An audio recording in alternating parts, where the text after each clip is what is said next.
कधी कधी वाटतं जग सोडून मोकळं व्हावं, पण त्यातील पाणी सांडेल म्हणून जग सोडला नाही.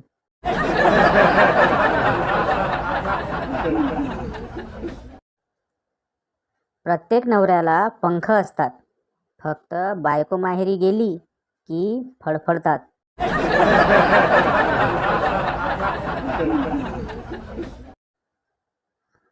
लग्नासाठी मुलगी शोधणाऱ्या मुलांसाठी एक सल्ला: जी गाडी मिळेल ती पकडा, नाहीतर स्कॉर्पिओ आणि इनोव्हाच्या नादात टमटम पण निघून जाईल.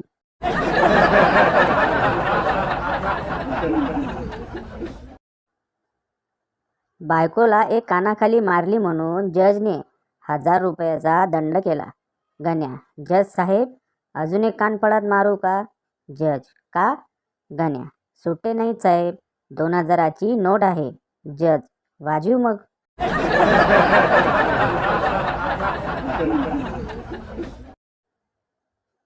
माझी एक दुःखभरी कहाणी. ज्यांना मी लहानपणी झोपताना सुंदर दिसत होतो, तेच मला आता झोपेत बघितलं तर लाथा घालतात.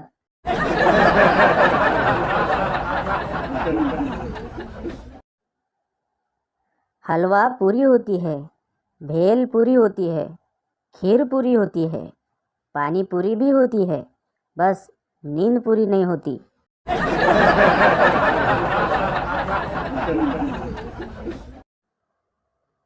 लहानपणीची कट्टी आता ब्लॉक या नावाने ओळखली जाते.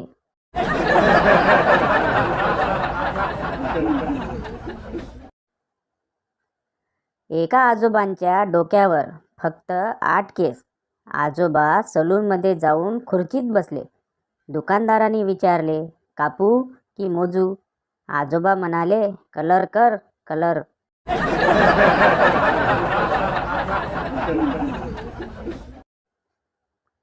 नवरा: मॅडम, कोण आहात तुम्ही? इथं माझी बायको होती, ती कुठं गेली?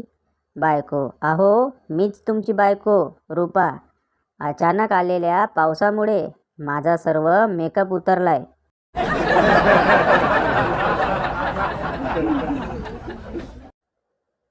बायकोने मॉलमध्ये मनसोक्त शॉपिंग केल्यावर बिल काउंटरवर कर्रकन बाहेर येणाऱ्या बिलाच्या लांबलचक पट्टीला काय म्हणावं?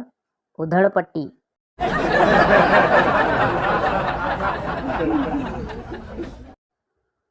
काल मी एका मुलीच्या पोस्टवर कमेंट केली, तू हे चुकीचं केलंस.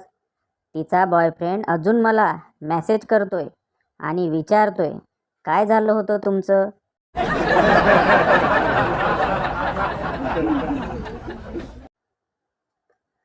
एक सभ्य माणसाला काय पाहिजे?